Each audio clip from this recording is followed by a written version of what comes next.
Hey there, Gavin here from UltraMicrometer.com. In this video, we're going to do some precision 224 Valkyrie reloading. In the last video, I did an unboxing and I got the mech benchtop powder measure set up. In this video, we're going to look at some new gear and some new supplies. We've got the mech brass bright metallic cartridge polish. We've got the mech metallic cartridge case lube. I've also got something else up my sleeve here. I have got the world's most advanced benchtop priming tool. It's called the Primal Rights Competition Primer Seeder. And to start things off, of course, you're going to clean your brass. And that was where some of this metallic cartridge polish came in handy. Here's what you do.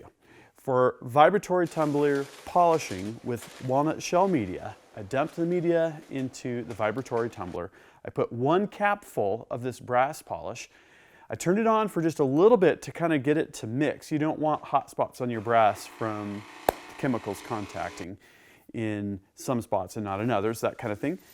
Dump the brass in, tighten down the lid, and let it tumble for maybe about an hour. Kind of depends on how tarnished the brass is.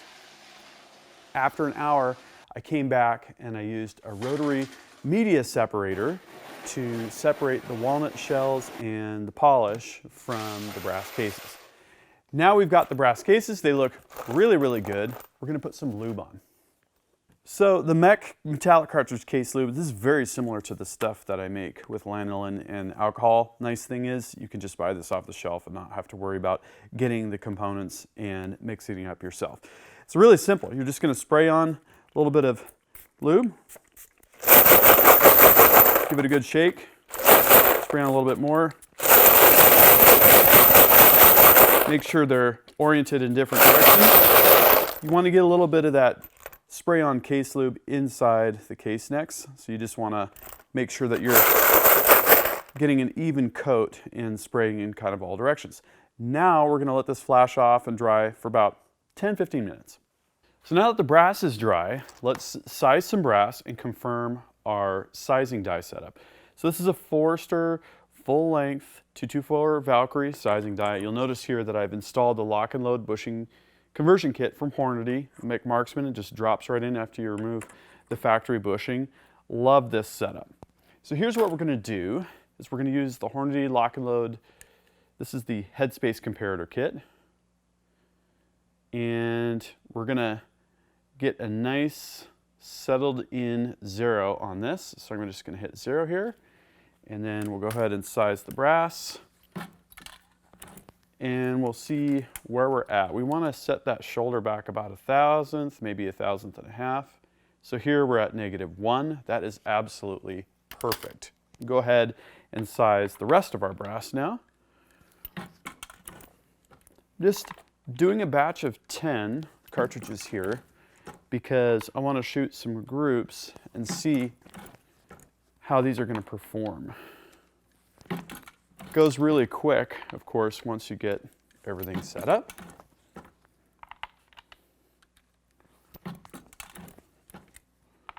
Marksman has the floating shell holder situation here in the ram. Has a little bit of float. Optimal alignment with the die that way. And then the lock and load bushing system allows the die to float very, very slightly radially and axially. And that is a best-in-class setup right there. Next, we're going to give the cases just a quick wipe down on the outside to remove some of that lube. This stuff is pretty light, so I'm not going to worry about wiping it out from the inside of the case necks. With thicker lube, like the Imperial case sizing wax, sometimes you'll bridge powders like Vargot or H4350 if you have wax on the inside of the case mouth, and that's not what you want. Okay, and there's one very important step that we need to incorporate here. We're going to drop in, double check here. No trimming needed, and our sizing is double confirmed here. And now it's time to prime, and to prime we're going to use the Primal Rights Competition Primer Seeder. This is a unique kind of a system because most of the bench priming tools I'm used to using, like the Lee Auto Bench Prime, has a lever. You're going to press the lever, you're going to feel the primer seat, and then you're going to give it a certain amount of pressure, which translates to a certain amount of force, and that's how the primer seats. This system is different because it's got a sort of positive depth stop, and you can adjust with this wheel deeper or shallower. And so let me show you how this works. You're going to use shell holders that are actually compatible with the Lee Auto Prime system, and we're just going to go ahead and prime, and then each time we activate the shuttle to get a new primer, and there's a positive stop. You don't crush the primer in place. So if you're serious about priming, this tool is not cheap, but it's, I would say, the most advanced and the most well-made bench priming system on the market today.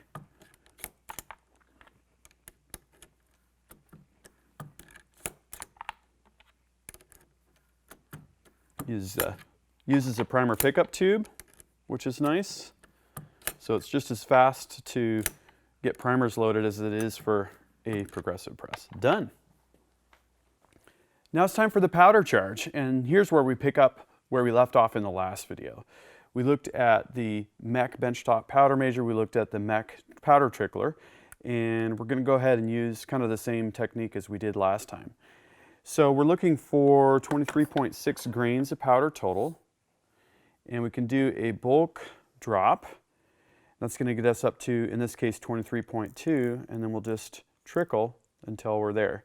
Looks like we went one over. We can just dump a couple granules back into the trickler. 23.6 on the nose. This is all a part of getting our rhythm. Getting our speed up, knowing exactly how much we need to trickle to take that 23.1, 23.2 in this case. It's just 0.4 grains. It's kind of easy to go over actually. One more tenth of a grain, there we go. Goes pretty fast once you get your rhythm down. Using a Lyman powder funnel here. Okay, so I'm just going to go ahead and do the rest of these. I won't make you watch the whole process.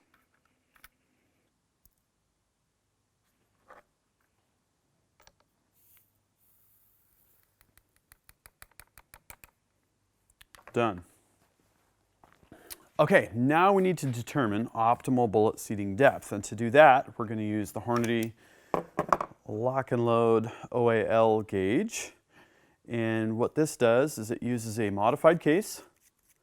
I made this case on the lathe, just drilled out the back and tapped it, 5/16 by 36. And when we screw this modified case on, we can slip a bullet in. This was made with a fired case, once fired, so that the bullet has a slight tension to it. And we're going to push on the bullet with this gray rod and advance the bullet forward until it hits the rifling. Then we're going to lock it down, and then we can measure exactly where the ogive of the bullet is when that particular condition is met. So we're just going to push it forward, push our gray rod forward, lock it down, and sometimes the bullet will stick. Looks like it did not in this particular case. That's a bonus, so now let's go take a measurement. So I've removed the headspace comparator and replaced it with a Hornady Lock and Load bullet comparator. And what that enables us to do is to take relative readings that are based on the ogive of the bullet. Okay, so we want to make sure that we're aligned straight there, and we are. So we're going to go ahead and just hit the origin button here to zero out. And this is our hitting the lands bullet seating depth equivalent. Okay, and then I have cartridges that I loaded to the Hodgdon spec for cartridge roll length, and it looks like those are about -50. So what we're going to do is set up the seating die and then back it towards touching here on the ogive, and then back it out about 30, so we're about 20 off the lands. Let's do that. With the UltraMicrometer seater, you crank the die down till it hits the shell holder, and then you back it off, I don't know, about a turn or so. And I also backed the seating plug out with the micrometer. Okay, so what we do is we raise the ram to the top. Now we're gonna crank this down until the seater plug hits the O-drive of the bullet, right about there, okay? Yep, you don't want to overdo it because you can actually seat the bullet because there's enough mechanical advantage there, okay? And so what we want to do is, let's say we're at 15, 10, 20, 30. This should be about where we're going to be at. Now we can take one of our charged cases. I'm going to go ahead and seat a bullet. And let's go ahead and see where we're at. So we're going to, once again, take our modified case and OAL gauge. Okay, it looks like we're still zeroed out on the O-drive there. Let's see where we are at with our seated bullet. We're at very close to -20 here. And that is a great place to start out, 20,000 soft lands. Perfect. And now we can seat the rest of these bullets in short order.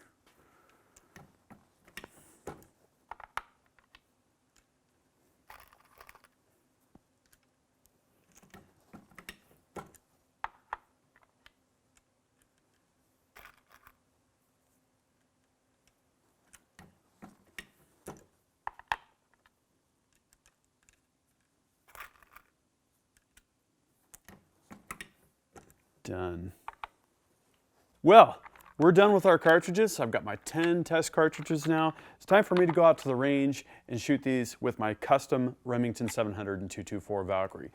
That was fun. I always like to use new equipment, and if you want to know more information about all of the stuff that I showed here, click on that first link in the video description for a more detailed write-up on ultimatereloader.com. And if you don't want to miss any of the other precision reloading content, 224 Valkyrie, 300 Blackout, and a ton of other stuff coming up, make sure you're subscribed to GavintooB with notifications. Click on that little bell. You don't want to miss anything. And if you liked this video, please give it a thumbs up. Do you have your own 224 Valkyrie precision reloading experiences that you'd like to share? Please leave a comment. Until next time, happy shooting and happy reloading.